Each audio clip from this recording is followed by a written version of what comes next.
Welcome in, everyone, to the Lucky Shots podcast. I am Ricky Larson. Happy New Year, everyone, and let's jump right in. It's the Gameday show today. A lot is going on in the AFC, Nfc Playoff pictures, and we only got 1 week left. 1 week to decide everything. And the AFC, it's completely wide open still. NFC, not as wide open, but still some things can move around, some things could change. So let's start in the AFC.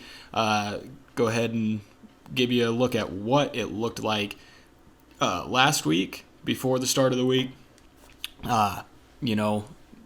Teams where they were. But now let's take a look at what it is now. You got the Titans sitting at the 1 spot at 11-5. They clinched their division. They won their game, and with Kansas City losing last week, it jumped them up to number 1. So now, what are the scenarios for the Titans for this final week of football? Well, they can clinch the number 1 seed in that first round bye with simply just a win. They've got a good chance if they just win this game to be the number 1 seed. Or they could tie, but then they would need a Kansas City loss or a Kansas City tie. Second scenario is if Kansas City loses, Cincinnati loses, and New England loses, or if Kansas City, Cincinnati lose, and the Buffalo Bills win. So they can make it very simple, just win. But if they don't, there are still options for them to be the number 1 seed going into the playoffs. So the Chiefs, they lost last week. They're sitting down at number 2 right now. Their division is clinched, but for them to be the number 1 seed, they, for one, have to win, and Tennessee has to either lose or tie. Or if the Chiefs somehow miraculously tie, they would also need Tennessee to lose. So ultimately, they just need Tennessee to lose this game. They need to win, and then they'll be in that top seed. But Tennessee, I believe they've got the Texans this week. But either way, it's not going to be looking good for the Chiefs and the Titans. They hold their own destiny, and they hold the destiny of everybody else. The Bengals sitting at the 3 spot. They are 10-6. They've got their division clinched. They can become the number 1 seed with a win, a Tennessee loss, a New England loss, and a Kansas City loss. Or with a win, a Tennessee loss, a Kansas City loss, and a Buffalo win. Sitting at number 4, you got the Bills. They are 10-6. They've clinched a playoff berth. They don't have a chance at the number 1 seed, but they can clinch their division with a win or with a New England tie or a New England loss. So they're in pretty good position to win their division, but it doesn't look like, unless the Bengals lose, that they're going to move up any farther than 4. So, I mean, they possibly could move up to that 3 spot if Cincinnati loses, but the number 1 seed, it's out of the picture for them this year because sitting at number 5, you've got the Patriots, who are 10-6. They've clinched a playoff berth. They can clinch the division with a win and a Buffalo loss, or a tie and a Buffalo loss. They also, even though they're not in that top 4 right now, they have a chance at the number 1 seed. For that to happen, they would have to win. Buffalo would have to lose. Tennessee would have to lose. And Kansas City would have to lose. So everyone above them would have to lose except for the Bengals. If the Bengals win, it does not affect the Patriots.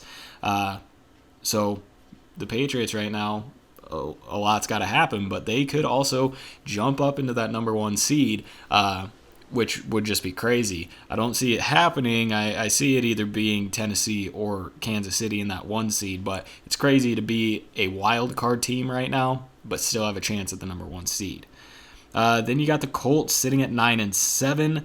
They've clinched a playoff berth, or they clinch a playoff berth with a win. So big week for them. And the Chargers will clinch a playoff berth with a win, or a Pittsburgh loss and Miami win, or a Pittsburgh tie. So, just kidding. These need to be flipped around. So the Colts will clinch a playoff berth with a win or a Chargers loss, Pittsburgh loss, and Miami win. And then for the Chargers, they win, they're in. So Chargers pretty much controlling their destiny. But who's chomping on their heels? The Las Vegas Raiders. That's who they play this week. So the Raiders, they can clinch a playoff berth with a win. So it's either going to be the Chargers or the Raiders in one of these wild card spots. But if for some reason the Chargers and Vegas tie, say that happens, for the Chargers to get, or the Raiders to get in, they would also need an Indy loss. So either way, one of these two teams are in. It's a win and you're in game. For the Colts, it's a win or you're out game. The Steelers could clinch a playoff berth with a win and an Indy loss and a Vegas loss. So they need the Raiders and the Colts both to lose. So they need the Chargers sitting in that last wild card spot to win, pretty much, and then they need to win to get in as well.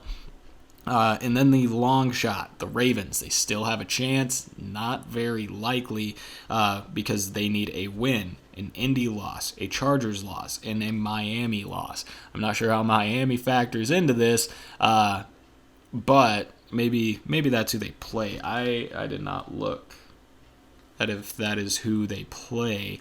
Let's take a quick gander, because I'm not sure what Miami has to do really with the Ravens' playoff hopes right now. And let's see. No, the Ravens are playing the Steelers, so I'm not sure what Miami has to do with it, but that's a part of what they need to happen if they want to clinch a playoff berth. So the biggest games this week, you got the Chargers and Vegas. Winner's in, loser is out. There's not any way for either or for both of these teams to get in. It's do or die time. The Chargers have been playing really well all season. The Raiders have gone through so much adversity and are still somehow at this point. And if you look at it, they haven't played great football. So it's going to be a fun one to watch and a lot riding on it. And then, honestly, the Indy and Jacksonville game is a huge game as well, because if Indy loses, that puts the Steelers up into the playoff contention. So that's huge. I mean, Jacksonville can play a huge spoiler this week, and I mean, they've pulled off upsets before this year, so you can't really count anything out. Now let's take a look at the NFC playoff picture, what it looked like last week. Really, nothing has changed besides that if we look at this week's, the Packers have clinched the number one seed. They are the first round bye. That's it. They really aren't playing for anything this week. So it'll be interesting to see if we see any starters out there for the final week of the season. If you look at the Rams at number 2, they are 12-4. They've clinched a playoff berth. They can clinch their division with a win or an Arizona loss.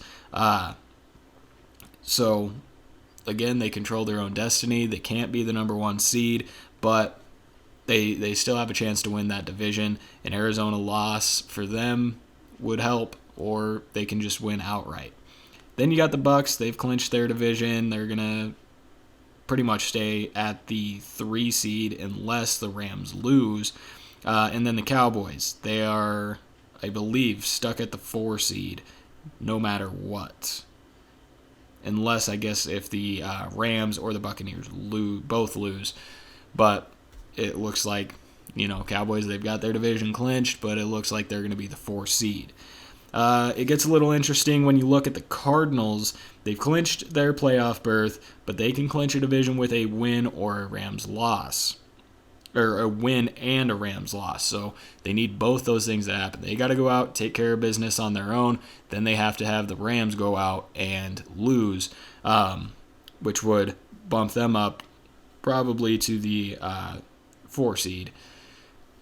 So I guess, if the Rams lose, the Cowboys are going to jump up. But Be interesting to see.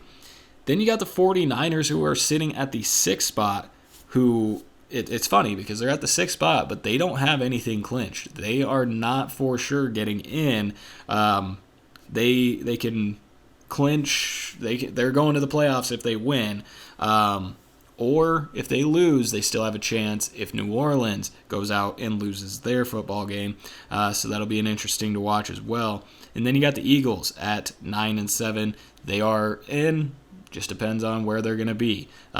If the Saints win, I believe that'll bump the Eagles up to number 6. Then the Saints would move up.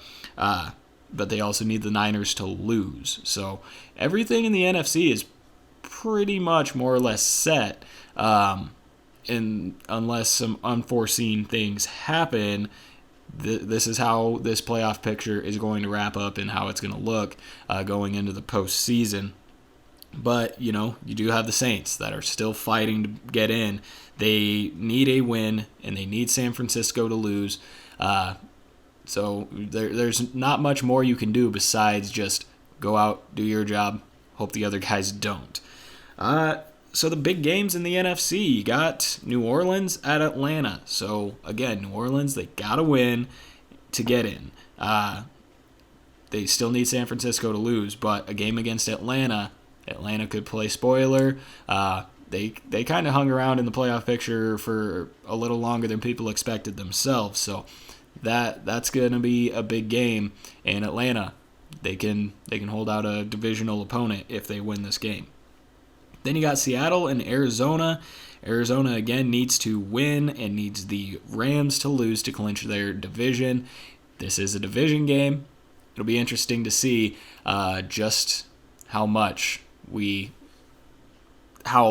fireworks there are in this game. DK Metcalf last week for the Seahawks went off for like 3 touchdowns. So is Seattle starting to catch their legs at the end of the season when it doesn't matter? And can the Arizona Cardinals regroup from that kind of slump? They won last week, I believe, so they need to regroup and go in and play a really good game against Seattle.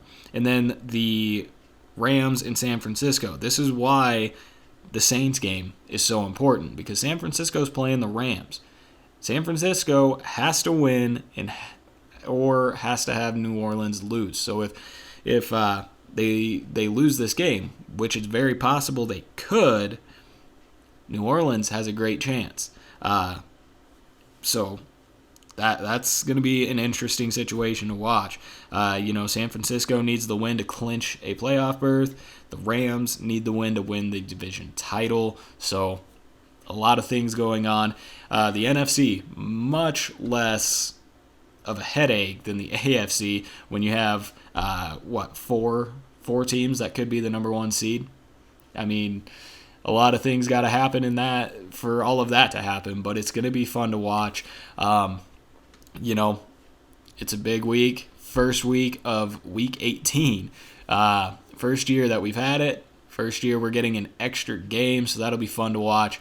And if you're looking at the ticker down here, they had everything set as Sunday, waiting for, all these scenarios to be drawn up, and then put games on Saturday, put games on Sunday.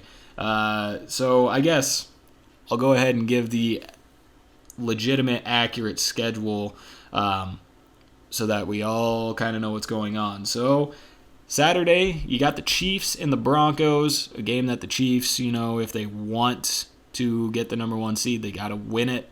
And then the other Saturday game is the Cowboys and the Eagles. Another game that doesn't mean a whole lot. The Eagles are locked in. The Cowboys are locked in. It's not really going to help either team one way or the other. But for the Cowboys, could move them up, say, 1 or 2 seeds. So kind of a big game for them. Not really anything significant for the Eagles besides some pride. They're already in, so doesn't matter. And then it looks like the rest of the games are on Sunday, so no big deal there. But if you're wondering also where the fantasy show is, we're putting it off until next week. A lot of things are going into it, trying to make it some sort of little spectacle, YouTube spectacle or whatever. Trying to make it look good, trying to make it interesting, and make it feel like an award show. So that'll be up next week, regular time. And then if you are looking for your betting advice, we should have that tomorrow with Dylan Corbett. We're gonna kind of recap fantasy football. We're going to really dive into what are the betting odds for these playoffs? Who's going to win the Super Bowl? Who's going to win postseason awards? Who's going to be the MVP? All of that. We'll look at all of those lines, break that all down, and Dylan Corbett will be joining us with that as well. But thanks for watching today. Kind of a short show, but not a whole lot to talk about besides we're there. It's about playoff time, so we'll see you tomorrow, and look out next week for the fantasy award show.